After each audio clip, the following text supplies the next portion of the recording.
is Mr. Haj, and he will be speaking about Arab revolutions, Orientalism reconsidered. And this paper is about how the media coverage of Arab revolution by the Western media has covered these uprisings in the region, and how this is related also to questions that Edward Said dealt with in his books, in particularly in Orientalism. So, Mr. Haj, the floor is yours. Thank you so much. Well, it's quite a frightening experience to sit in between the dean and the professors and between our colleagues to talk about a very influential and a very big intellectual, the late Edward Said. Actually, my paper will be kind of a contextualization of the topic or the thematic that we are dealing with today, the Arab revolutions. I claim that I will read you a short or the script of my last email that I wrote to Mr. Zitouni that can be worked as an abstract that you can judge me on it. So, concerning my own paper, I am almost done with it. It will be a personal account about my following of the events in the Arab world in Western media and the remarks I realized concerning Oriental discourse by a leading US journalist, Thomas Friedman, that most of you maybe know, John Alterman, a Middle East expert, Donald Trump, a potential presidential candidate for next US presidential. The paper will be a contextualization of these events in relation to Orientalist thesis about this region. My argument in this paper goes so far to claim that these events are the last nail in the coffin of Orientalism that Said repeatedly predicted its end. So this can be worked out as the abstract of my paper.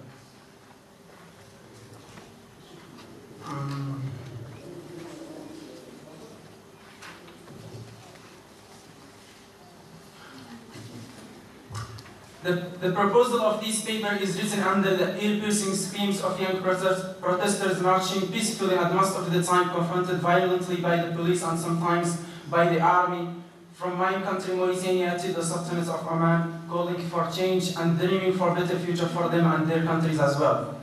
This protest started when Mohamed Bouazizi, the 27-year-old Tunisian street vendor, set himself on fire on December 17, 2010 in Sidi Bouzid after being humiliated by a policewoman. So it's all because of a policewoman. Thanks to them. Yes, also, but the irony is that she's a policewoman. So,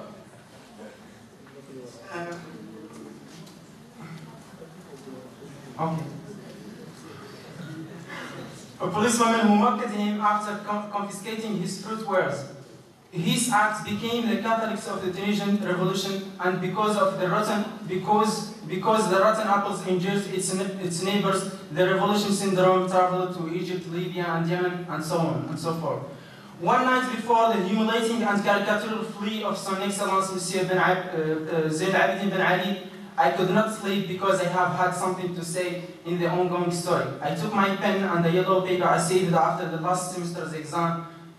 Frankly speaking, I didn't know from where to start because of the omnipresence of the big questions that came to my mind that night about this event and its expected implication on neighboring and far countries, including my own. The idea that I have in mind is summed up in the Arabic proverb that says, الطيور على أشكالها تقع, or its English equivalent, birds of feathers flock together.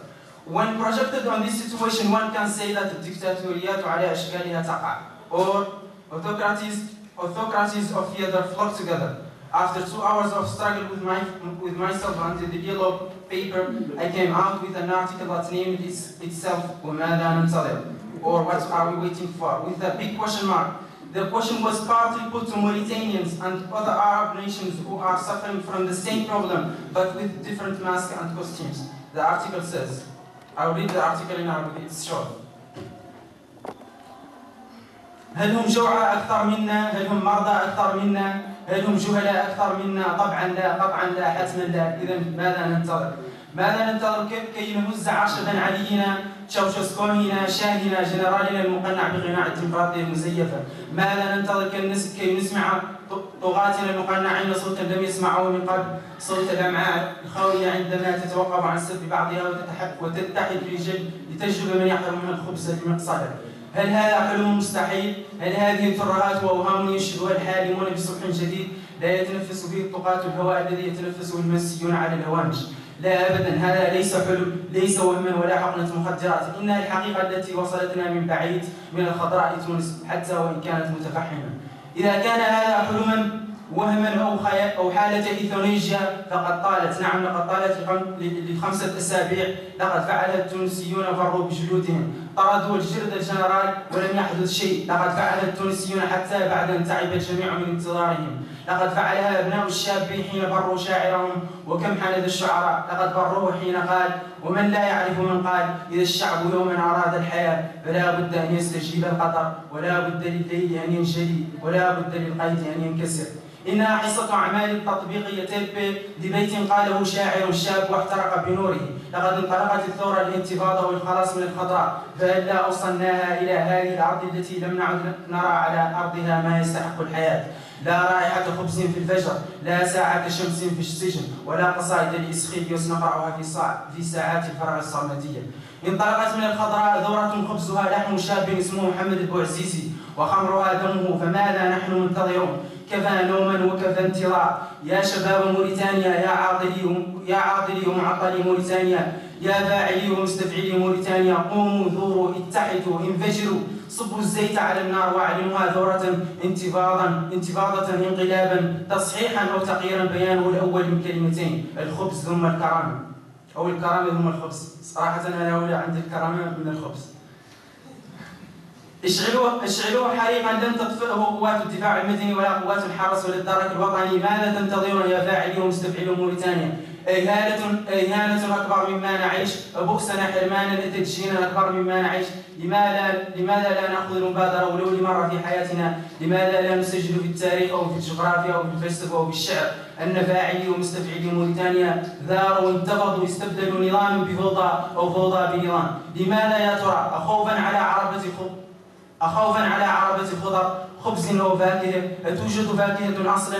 أيوجد خبز أو توجد كرامة؟ لماذا الذل؟ لماذا الصمت؟ ولماذا الخوف؟ أخوفا على حياة؟ وما الفرق بين الحياة وغيرها بعد حريق البوعزيزي الذي لن ينطفئ حتى نموت أكثر مما نموت هل نموت أكثر مما نموت كل يوم بالجوع والمتصدع والذل والخنوع والدجل؟ صدقوني إنها فرصتنا الأخيرة لنأخذ شهاب قبس من حريق البوعزيزي الذي حرق به قرطاج مرة ثانية. إنها فرصتنا أن نكون أو لا نكون كما فعل البوعزيزي قبل أن يقولها شكسبير. إنها فرصتنا أن نلتحق بموكب البوعزيزي ونظل إلى الأبد في أقلال فراعنتنا يسوموننا سوء العذاب. إن لم نلحق بموكب البوعزيزي فقد أعدمنا أنفسنا بدل أن نعدم جلادنا مصاصي دمائنا الجنرالات وسحرتهم.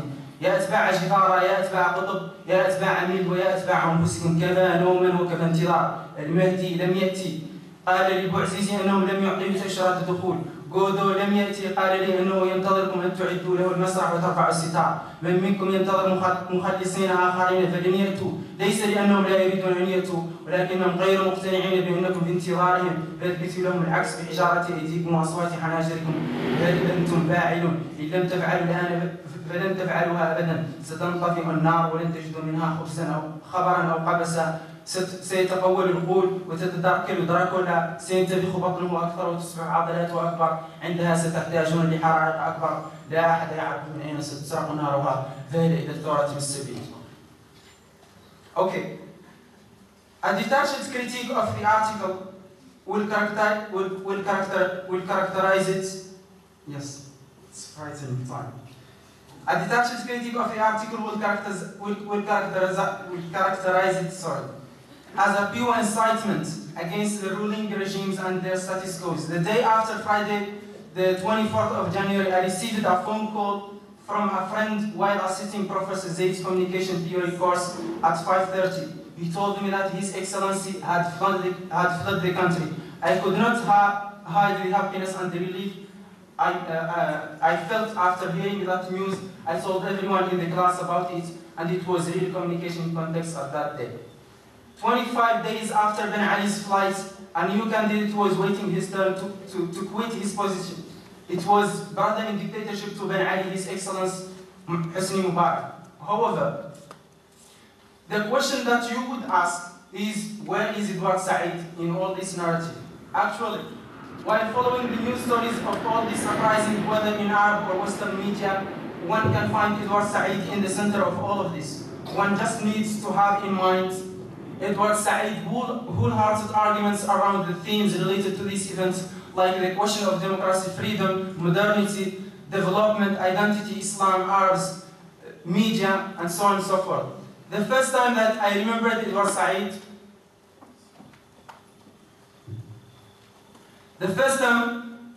I remembered Edward Said was in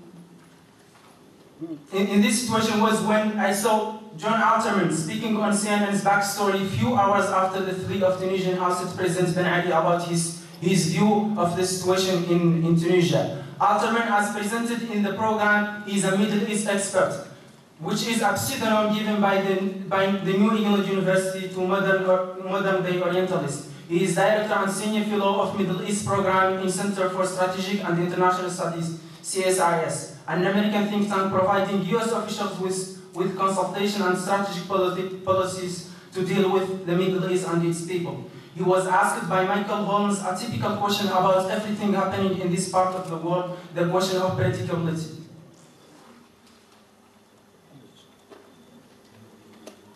Of course, a major characteristic given to this region in Orientalism narrative is unpredictability of attitudes and behavior of people living in this region, because predictability is a symptom of rational thinking and reasoning, and of course this is exclusively a Western trait that cannot be handled by Oriental minds. Alterman was asked by the program host Michael Holmes if he expected such a thing to take place there in that peaceful and civilized manner. The answer was typical, as was the question. The Middle East expert did not let down the expectation of his host nor his interlocutors. He said what can be summarized or paraphrased in this way: frankly speaking, I didn't expect it to happen in that way. The answer he gave was not surprising at all to me or people who are aware of the rigid, fabricated picture about this region and its people in Western mind.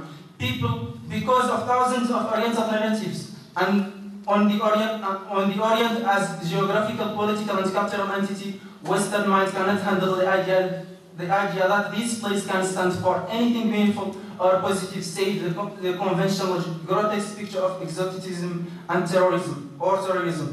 This place is historically engraved in Western mind as, I'm quoting Edward Said, as a place of romance, exotic beings, hunting memories, and landscape remarkable experience. In the same token, John Alterman finds it absurd to talk about his field of expertise without the old traditional cliches of terrorism, violence, irrationality, and Arab genetic desire for revenge. In the same program, another Oriental discourse came in to support the stereotyped image about people of this region. Ben Wetherman, a senior correspondent of CNN who covers different places in Middle East, including Lebanon, Gaza, and Egypt, presented another news story for his channel from Tunisia. He came late to Tunisia in the day Ben Ali fled the country. And guess what? The first news story was about him and his crew. He was talking about the difficulties he faced to make his first report on the ground. He was talking to Michael Holmes about his personal trauma with the Tunisian police, who arrested him while making a report about the events in Tunisia, forgetting that the Tunisian people were suffering worse than that for more than 23 years. Ironically, 1 year before, the same reporter prepared for CNN's Marketplace Middle East, prepared a report for CNN's Marketplace Middle East about the development of technology and manufacturing industries in Tunisia, without mentioning a word about the critical conditions of democracy, human rights, and freedom of speech in Tunisia. That was the case for mass Western media covering Tunisia and presenting it as the wonderland and the success story in the Arab world. The second occasion I remember late Edward Said was after Tunisian domino effect started to spread in other places in the Arab world, when I saw short video report in the New York Times website Speaking in the video was the right-wing journalist and New York Times columnist Thomas Friedman.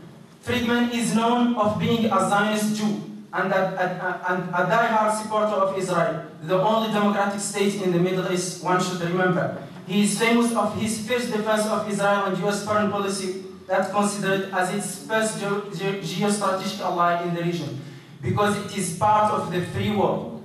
With regard to Edward Said, Friedman is a historical opponent, if not enemy. For people who do not know Mr. Friedman, he is famous of his denigrating and racist comments about Arabs. Edward Herman, the co-author of Manufacturing Consent with Chomsky, says in his regard, Thomas Friedman is regularly denigrating Arabs for their qualities of emotionalism, unreason, and hostility to democracy and modernization.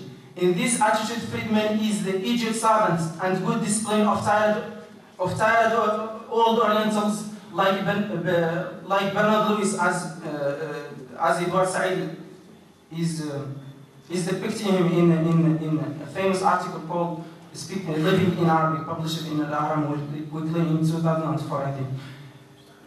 As Said described him in his famous article Living in Arabic, the Orientalist tenor in Friedman's work is latent to people following his polemic writings in various issues. Noam Chomsky described him as a war drum banger for all American wars in the region after praising the murderous Israeli bombing of Gaza civilians, saying, Friedman says, it educates Gazans. Having all this in mind, it becomes very interesting to search for such voices during this critical moment in the region's history. And this was a major concern to my mind when I was following these uprisings. I really want to face Mr. Friedman and the bunch of neoconservatives who are the most authentic producers and consumers of all Orientalist ideas, whether political or cultural. I sincerely wish to meet Bernard Lewis, Huntington, Francis Fukuyama, Fuad Ajami, Richard Pearl, Daniel Pipes, Charles Krotama, and a myriad of right-wing theorists, journalists, and politicians, just to say hi. I realized that these guys became mute and silent by the loud voices of Jasmine Revolution in Tunisia, 25th of January movement in Egypt, 17th of February in Libya, and the rest of grassroots movements in the Arab world. But coming back to our friend Friedman, it is interesting to see his position toward these events in the region. He can be classified with the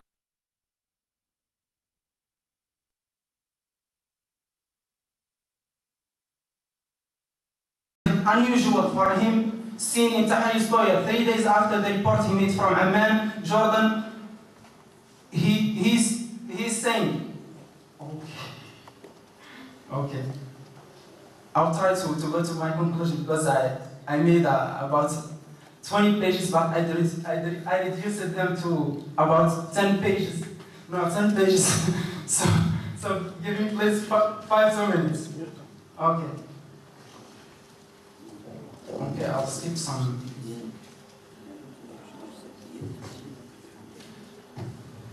My argument in this respect is that Edward Said thought about the Middle East, the ancient Orient seemed highly true and prophetic. Said's argument that all mankind share the same aspiration and hope for liberty, freedom, and human dignity are proven valid by these grassroots revolutions breaking the imperial borders from Mauritania to Sultanate of Oman. The breadth and spreading of these revolutions is the long-waited for historical moment for Edward Said, one can say.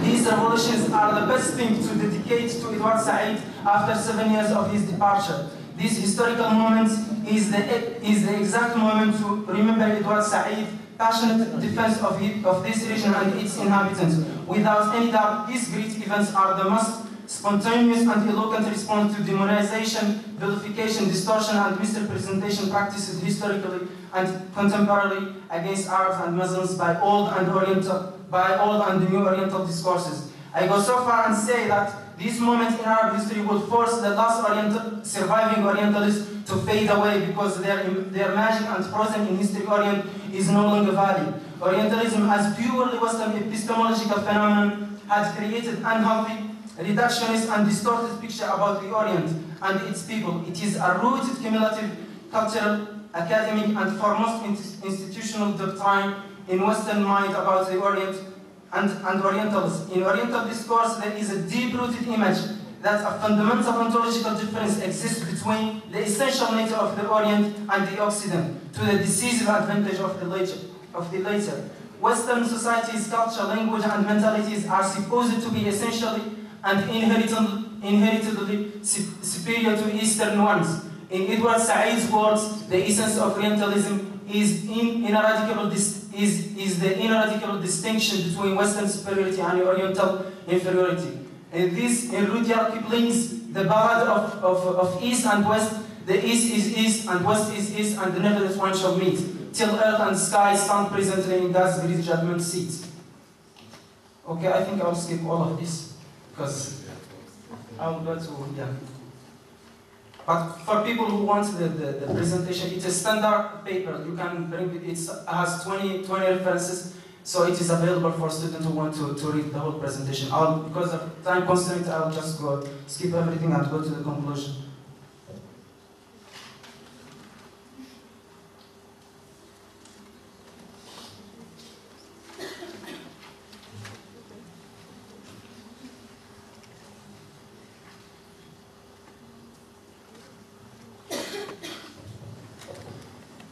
Okay, the conclusion would be like, it's kind of an imagined letter that I imagined Edward Said writing in this moment of Arab history, commenting on the events happening right now in the Arab world.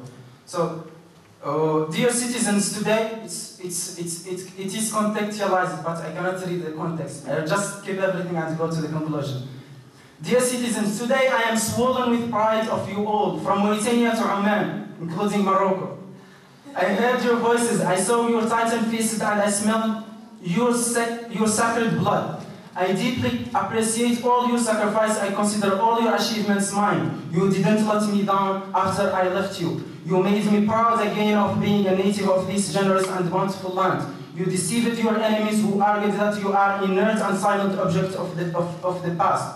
You pleased your friends who believed in the wisdom, vision, magic, and fancy of the Orient. You achieved so many things, but the way to freedom is so long and so hard. So be aware and don't give up. The challenge is so huge, and the enemies too. There are so many forces who don't wish you to thrive. You know them, and I know them. There are many people who are very upset of what is taking place in your Orient. So work hard to make that disappointment last as long as possible. Don't give them a chance to celebrate. Be aware of all these guys. They don't want you to your success story to see light. Be it Veteran Lewis, the polemicist Huntington, or the unnamed rest, they were silent from the day you started. Let them silent, deaf and mute, so they were, and so they should be. Believe me, dear citizens, if you succeeded to lift the challenge, if you succeeded to destroy the infrastructure of despotism and corruption, if you continue the blessed way, you baptized by your sanctified blood, you can make historians write about the last Orientals, as James Fenimore Cooper wrote about Incas as the last of the Mohicans before 3 centuries. In an early account about the representation and the colonizer, I cited anthropologist Richard Fox when he said, anthropology today appears intellectually threatened to the same degree that anthropologists have become an endangered species of academy. The professional danger has to do with decline in jobs, university programs, search support, and other erosion of the professional studies of anthropologists. Today, with little optimism, you can replace anthropology in Richard Fox's statement by Orientalism, and anthropologists by Orientalists, and derive the same conclusion without feeling a big sorrow about it. Your awakening today unquestionably reveals, among many other things, the hard times of Orientalism, plus the failing of the Orientalist as a generalist, a man who could pronounce about medieval history, about the Arab world, about Arab culture, Islam in very general terms. I foresaw many times in different occasions the bankruptcy of Orientalism as a discourse and as a practice, but today I can see.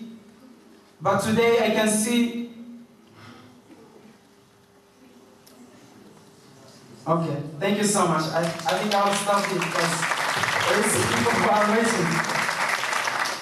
Thank you very much, Hash, for providing.